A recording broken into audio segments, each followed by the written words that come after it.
करताना पाकिस्तान या ठिकाणी आपल्याला पाहायला मिळतो। मात्र पाकिस्तानची शस्त्र ही एखाद्या जी आतषबाजी आकाशामध्ये होते त्या पद्धतीने इथं निष्प्रभ होताना दिसत आहे। इंडियन एयरफोर्स जिंदाबाद, जो हमसे टकराएगा चूर चूर हो जाएगा। देश के जवानों को गोली मारो सालों को।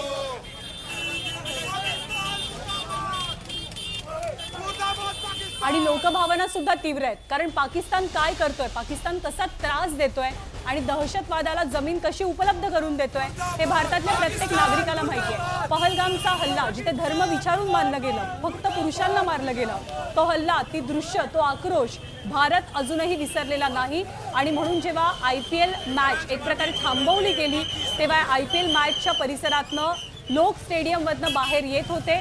त्यांना कल्पना होती की पाकिस्ताननं हल्ले केलेले आहेत, पठाणकोटमध्ये हल्ला केलाय आणि त्यामुळे भारतीय सैन्याचा जोश वाढवण्यासाठी भारत माता की जय आणि इंडियन आर्मी जिंदाबाद अशा घोषणा सुद्धा क्रिकेट फॅन्सनं दिल्या।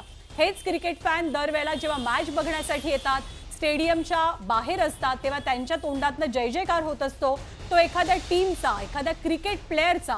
पण आज चित्र पूर्णपणे वेगळं आहे। संपूर्ण देश एक आहे, संपूर्ण देश एकजूट दाखवतोय, संपूर्ण देश संयम दाखवतोय आणि म्हणूनच क्रिकेट फॅन्सच्या तोंडी सुद्धा भारत माता की जय असे नारे ऐकू येतात। आणखी एक मोठी बातमी, देशाचे संरक्षण मंत्री राजनाथ सिंग यांनी पंतप्रधान नरेंद्र मोदींना सविस्तर माहिती दिली आहे। निश्चितच ज्ञानदा पाकचा हल्ला आणि भारताच्या उत्तराबाबत माहिती दिल्याची माहिती समोर येते। तर जेव्हा ऑपरेशन सिंदूर राबवण्यात आलं होतं त्यावेळेला पंतप्रधान मोदी हे स्वतः त्या ठिकाणी उपस्थित होते। मात्र ऑपरेशन सिंदूर राबवल्यानंतर जे दहशतवादी अड्डे होते ते उद्ध्वस्त केल्यानंतर पाकिस्तान कशा पद्धतीने आता कुरापती करतोय याविषयीची माहिती राज्याचे, आपल्या देशाचे जे संरक्षण मंत्री आहेत राजनाथ सिंग यांनी दिलेली आहे। आणि थोड्याच वेळापूर्वी आपण जसं सांगितलं होतं, तिन्ही सैन्य दलांसोबत ते संपर्कात आहेत आणि त्यानंतर त्यांच्याकडून माहिती घेऊन आता राजनाथ सिंग यांनी पंतप्रधान मोदींना दिलेली असल्याची माहिती समोर येते। याविषयी अधिक माहितीसाठी आपले प्रतिनिधी प्रशांत लीला रामदास हे थेट दिल्लीवरून आपल्यासोबत जोडले गेले आहेत। प्रशांत, काय सांगाल, पाकिस्तानकडून आगळीक केली जाते, कुरापती सुरूच आहेत,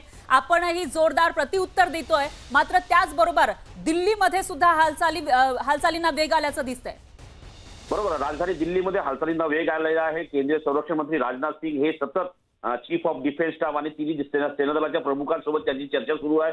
सध्याची जी सुरक्षा स्थिती आहे संपूर्ण देशभरात, खास करून पाकिस्तान आणि पाकिस्तानला असलेल्या सीमावर्ती भागांमध्ये ज्या पद्धतीने चर्चा सुरू आहे, ज्या पद्धतीने पाकिस्ताननी ड्रोनचे हल्ले सुरू केले त्याचे प्रत्युत्तर भारत देत आहे। कुठल्याही ड्रोन हल्ल्याला आपण अजूनही कुठल्याही प्रकारचा हल्ला आपण भारतात होऊ शकला नाहीये आणि तो सगळे हल्ले आपण शमवू शकत आहे। आणि या सगळ्या पार्श्वभूमीवरती चीफ ऑफ डिफेन्स स्टाफ संपूर्ण याच्यावर लक्ष ठेवून आहे। त्यानंतर लष्कर, नौदल आणि हवाई दल प्रमुखांशी राजनाथ सिंग संपर्कात आहे। राजनाथ सिंग यांनी नुकतेच पंतप्रधान नरेंद्र मोदी यांनाही देखील या संदर्भातली माहिती दिल्याची माहिती पुढे आलेली आहे। पण प्रशांत, आणखी एक सवाल उपस्थित होतोय, तो म्हणजे भारतानं नेहमीच समजावून सांगण्याचा प्रयत्न केला आहे, जे दहशतवादी लपलेले आहेत पाकिस्तानमध्ये त्यांच्यावर कारवाई करा असं आधी सांगितलेलं होतं। पहलगाम हल्ल्यानंतर 15 दिवसांचा वेळही दिला, तरी सुद्धा पाकिस्ताननं काही केलं नाही। आणि आता ज्या पद्धतीनं हे हल्ले वाढवलेले आहेत पाकिस्ताननं, त्यांना एक मोठं जोरदार उत्तर देणं गरजेचं आहे। त्या पार्श्वभूमीवर काही हालचाली दिसत आहेत का? म्हणजे ज्या पद्धतीनं सीमावर्ती भागांमध्ये भारतीय लष्करांनी मोहिमा सुरू केलेल्या अशा प्रकारे ज्याही पाकिस्तानकडून हल्ले येत आहे, कारण की भारताची भूमिका ज्या पद्धतीची आहे की पहिल्यांदा भारत कधीही हल्ला करणार नाही। पाकिस्तानच्या दिशेने जे हल्ले होते ते सर्व हल्ले परतून लावण्यासाठी भारतीय लष्कर हे क्षमता आहे त्या भारतीय लष्करामध्ये। आणि भारतीय लष्करच्या संपूर्ण जेही ड्रोनचे हमले असते, मिसाईलचे हमले होते, क्षेपणास्त्र फेकले जात आहे, त्या सगळ्यांना निस्त्राभूत करण्याचं काम भारतीय लष्कर करत आहे। भारतीय लष्कर सर्व स्थितीवरती लक्ष ठेवून आहे। आणि या संदर्भात आता काही क्षणापूर्वी पंतप्रधान नरेंद्र मोदींना राजनाथ सिंग यांनी संपूर्ण माहिती दिल्याची माहिती पुढे आली आहे। सूत्रांची माहिती आहे, महत्वाचं म्हणजे राजनाथ सिंग यांनी पंतप्रधान नरेंद्र मोदींना जे देशात सध्याची परिस्थिती आहे यावरती या संदर्भात संपूर्ण माहिती दिली आहे आणि पंतप्रधान नरेंद्र मोदी या संपूर्ण याच्यावरती लक्ष ठेवून असल्याची माहिती पुढे आलेली आहे। प्रशांत, आपण आणखी एक अपडेट आपल्या प्रेक्षकांना देऊयात। महाराष्ट्र DG IPRने एक ट्विट केलंय।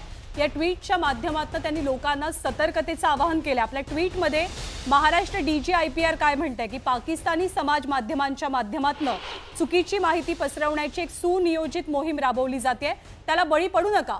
आता अमेरिकेकडनं पाकिस्तान आणि भारताच्या मंत्र्यांना फोन गेल्याची माहिती मिळते। हे दोनही अण्वस्त्रधारी देश आहेत, त्यामुळे परिस्थिती चिघळू नये यासाठी अर्थातच अमेरिकेचे सुद्धा प्रयत्न सुरू असल्याचं दिसतंय. भारतानं जेव्हा जेव्हा राजनैतिक पातळीवरती पाकिस्तानवर हल्लाबोल केला तेव्हा जगाच्या बहुतांश देशांचा पाठिंबा हा अर्थातच भारतासोबत होता. कारण भारत हा स्वतःसाठी त्याचबरोबर दहशतवाद्यांच्या विरोधात लढत होता. ही कारवाई दहशतवाद्यांविरोधातली कारवाई आहे आणि त्याच पार्श्वभूमीवर अमेरिकेनं सुद्धा पूर्ण पाठिंबा भारताला दिलेला. पण सध्याची तणावपूर्ण आणि चिघळलेली परिस्थिती पाहता पाकिस्तान आणि भारत या दोनही देशातल्या मंत्र्यांना अमेरिकेकडनं फोन गेल्याची माहिती मिळते आणि अमेरिकेनं एक प्रकारे मध्यस्थी म्हणण्यापेक्षा परिस्थिती चिघळू न देण्याचं आवाहन हे भारत पाकिस्तान दोघांनाही केलंय. निश्चितच ज्ञानदा, याच्या आधी सुद्धा जेव्हा ऑपरेशन सिंदूर राबवलं गेलं तेव्हा सुद्धा जे उपराष्ट्राध्यक्ष आहेत अमेरिकेचे वॅन्स यांनी सांगितलेलं होतं की परिस्थिती चिघळू देऊ नका. त्याच्यानंतर डोनाल्ड ट्रम्प हे सुद्धा म्हणाले होते की ते दोघेही आपापसात बोलून हा प्रश्न मिटवतील.